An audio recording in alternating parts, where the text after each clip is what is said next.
Hola compañeros, mi nombre es Leticia Tagle Peláez del grupo 601 y hoy les voy a hablar sobre el cáncer testicular.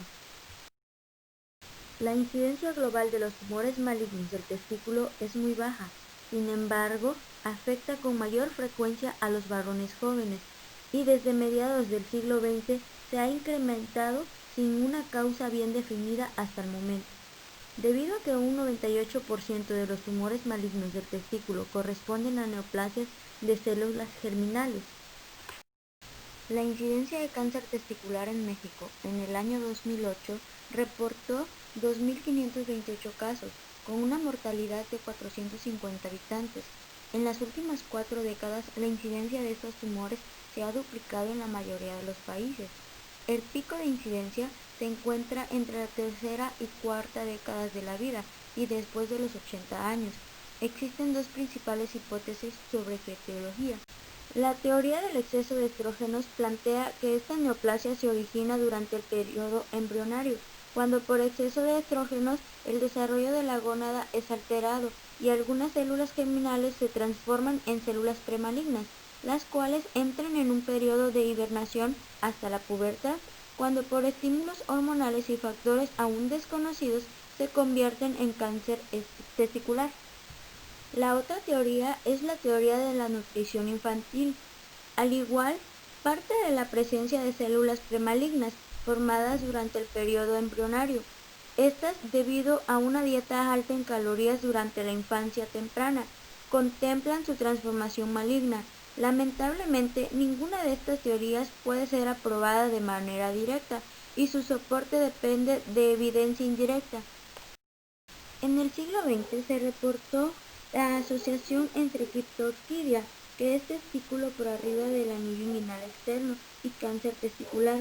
Hasta hoy es la más establecida. Esta conlleva a un incremento de 2 a 17 veces en el riesgo de cáncer testicular, aunque de manera global solo 10% de los pacientes con cáncer testicular tienen el antecedente de criptorquidia. También existe una asociación familiar importante con incrementos del riesgo entre hermanos padres, que va de 2 a 12 veces, e hijos, que va de 4 veces mayor. El último de los factores fuertemente asociados es la presencia de cáncer testicular contralateral, que va de 24 a 27 veces mayor. Otros factores con evidencia no tan firme son los asociados a la infertilidad y la atrofia testicular.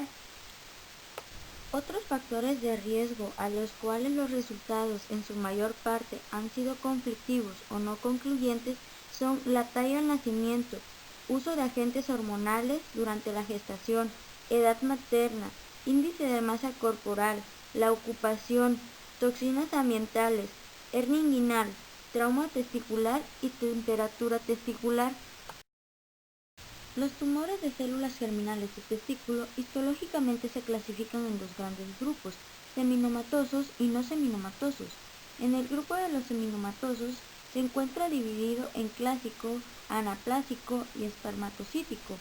En el grupo de no seminomatoso incluyen al tumor del saco vitelino raro en forma pura, pero ocurre hasta en 50% de los casos mixtos. Aquí se encuentra el subgrupo de coriocarcinoma, carcinoma de células embrionarias y teratoma. El cáncer testicular se presenta con más frecuencia como un nódulo o crecimiento indoloro de una de las gónadas. Por lo común, la lesión tiene una consistencia aumentada o es francamente pétrea. Por lo tanto, el aforismo de que una masa testicular sólida debe considerarse cáncer testicular hasta demostrarse lo contrario es clínicamente útil. Otro síntoma común es el dolor testicular, que puede presentarse hasta en 47% de los casos y en 10% el dolor es de presentación aguda. El 33% de los casos al diagnóstico son pacientes que tienen enfermedad avanzada. Estos pueden tener síntomas a nivel regional, como dolor lumbar por compresión ureteral e hidronefrosis, alteraciones gastrointestinales o masa abdominal, secundarios a invasión de las cadenas linfáticas retroperitoneales. A nivel pulmonar se puede presentar disnea, hemoptisis, derrame pleural y con menos frecuencia metástasis a cabeza y cuello. Si clínicamente ya existe la sospecha de un tumor testicular, el estudio de imagen de elección para corroborar el diagnóstico es el ultrasonido testicular, el cual tiene una sensibilidad y especificidad superior a 95% para identificar y caracterizar lesiones intratesticulares, que son las que con mayor frecuencia son malignas, y para descartar las extratesticulares, que por lo común son benignas. Además, puede detectar lesiones subclínicas en la gónada contralateral. En el ultrasonido podemos ver un borde bien definido e hipocogenicidad, aunque lesiones heterogéneas y áreas quísticas sugieren una lesión de histología no seminomatosa. El diagnóstico puede ser apoyado con la medición de marcadores tumorales en sangre, debido a que hasta el 70% de los pacientes puede presentar elevación de la gonadotropina coriónica humana, el alfa-fetoproteína o deshidrogenasa láctica. Aunque valores normales no excluyen el diagnóstico, su papel más importante es en la etapificación. El diagnóstico definitivo de los tumores testiculares es histológico, por lo que es necesario la obtención de tejido para su estudio, siendo la orquiectomía radical inguinal la que cumple con los criterios oncológicos, tanto de diagnóstico como de tratamiento, por lo cual es el abordaje de elección. En el cáncer testicular, la cirugía o biopsia transescrotal, ya sea diagnóstico o terapéutica, está contraindicada por completo, debido a que cambia los patrones de diseminación tumoral, interfiriendo con el seguimiento y tratamiento de los pacientes. Esto va a hacer que cambie su pronóstico. El estudio de elección para delimitar la extensión regional y a distancia es la tomografía computarizada con contraste intravenoso y oral tóraco-abdominopélvica, debido a que la diseminación linfática sigue patrones de drenaje establecidos y es la vía preferencial de diseminación en los tumores germinales, excepto coriocarcinoma, en la cual es de preferencia la vía vascular. Las zonas de metástasis ganglionares son por lo regular a los ganglios retroperitoneales de las cadenas paracavales intercavoaórticas y de la ilíaca común derecha para tumores testiculares derechos y paraórticos, intercavoaórticos e ilíaca común izquierda para las lesiones originadas en la gónada izquierda. Los ganglios mayores a 1 centímetro se consideran sospechosos para depósitos malignos. Sin embargo, hasta 30% de los pacientes puede tener micrometástasis. La porción torácica de la tomografía sirve para descartar metástasis pulmonares y mediastinales, que son comunes cuando la vía de diseminación tumoral es hematógena. En este cuadro podemos ver la etapificación del cáncer testicular según el American Joint Committee on Cancer, en la cual vemos que lo dividen como tumor primario, ganglios linfáticos regionales, patológico continuación, metástasis a distancia, marcadores tumorales séricos, y hay otra tabla donde que solo muestran la etapificación. El cáncer testicular es una neoplasia singular, debido a que existen marcadores tumorales que tienen utilidad tanto diagnóstica, clasificatoria y que ayudan al seguimiento y respuesta de estos pacientes al tratamiento, por lo cual el American Joint Committee on Cancer ha creado un apartado especial para el uso de los marcadores tumorales. Estos deben determinarse antes de iniciar el tratamiento definitivo y durante el seguimiento. La falta de disminución o aumento de los valores de marcadores en comparación a su nivel basal sugiere fuertemente la existencia de enfermedad residual. La AFP se encuentra elevada en hasta 70% de los pacientes, tanto los tumores de células embrionarias como los de saco vitelino y el teratocarcinoma son responsables de su producción y su vida media es de 5 a 7 días. La fracción beta de la GCH es otro marcador tumoral que es producido sobre todo por células del sincitio trofoblasto. Esta se encuentra elevada en todos los pacientes con coriocarcinoma, en 50% del carcinoma embrionario y hasta 25% de los seminomas puros, por lo general menos de 500 Ng sobre mililitro. Su vida media es de 24 a 36 horas. La DHL, aunque no se asocia a un tipo histológico específico, funge sobre todo como marcador de carga tumoral y de recaída. El tratamiento inicial de las neoplasias malignas de testículo es la orquiectomía radical. Esto es la ligadura del cordón inicial a la altura del anillo inguinal interno.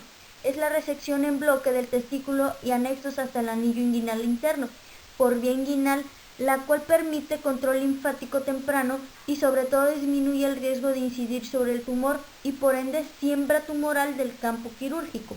La excepción del tratamiento inicial de la lesión testicular es en aquellos pacientes con enfermedad metastásica que pone en riesgo inmediato la vida del paciente. Por ejemplo, la insuficiencia respiratoria, en donde la quimioterapia debe ser el tratamiento inicial. Posterior al tratamiento local, el paciente debe ser clasificado según la histología tumoral y de allí se puede, según las particularidades de cada caso, optar por vigilancia o tratamiento activo, ya sea quirúrgico, radiológico o quimioterapéutico. En este esquema resumimos todo acerca del tratamiento de cáncer testicular. Además de la clasificación TNMS, la clasificación de la Conferencia de Consenso Internacional en Tumores de Células Germinales divide estas neoplasias en grupos de riesgo como bueno, intermedio y pobre, por lo que se usa para definir aún mejor el seguimiento y tratamiento. Además, en pacientes con seminoma se ha identificado que un tamaño tumoral mayor a 4 centímetros e invasión a la red TETSIS son factores de riesgo para recurrencia.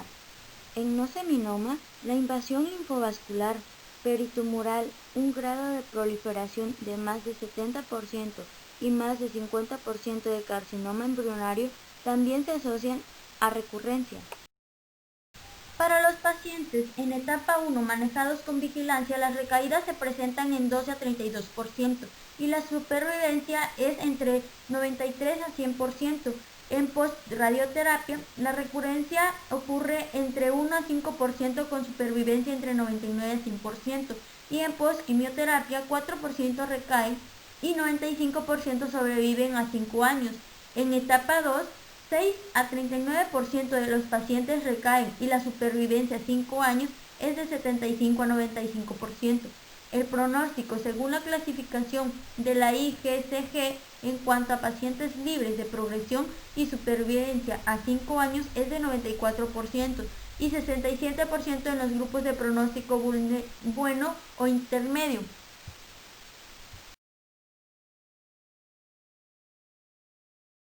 Para los tumores en etapa 1 el riesgo de recurrencia es de 20 a 50%, pero después del tratamiento la tasa de curación llega a 98% a 100% de los casos. Para las etapas 2 a 3, las recurrencias dependen de si las características tumorales son de buen pronóstico. El sitio de la recidiva es el retroperitoneo en 54 a 87% de los casos y pulmonar en 13 a 31%. El pronóstico, según la clasificación de la IGCG, en cuanto a pacientes libres de progresión, es de 87, 73 y 51% en los grupos de buen, intermedio y pobre pronóstico. La supervivencia a 5 años en los mismos es de 95, 82 y 57% respectivamente. Es importante señalar que la mayoría de los pacientes que recaen lo hará durante los 2 primeros años de seguimiento, siendo las recurrencias tardías después de respuesta completa, más de 2 años, solo en 3 a 4% de los casos. Bueno, compañeros, de mi parte sería todo. Espero y les haya quedado todo claro y gracias.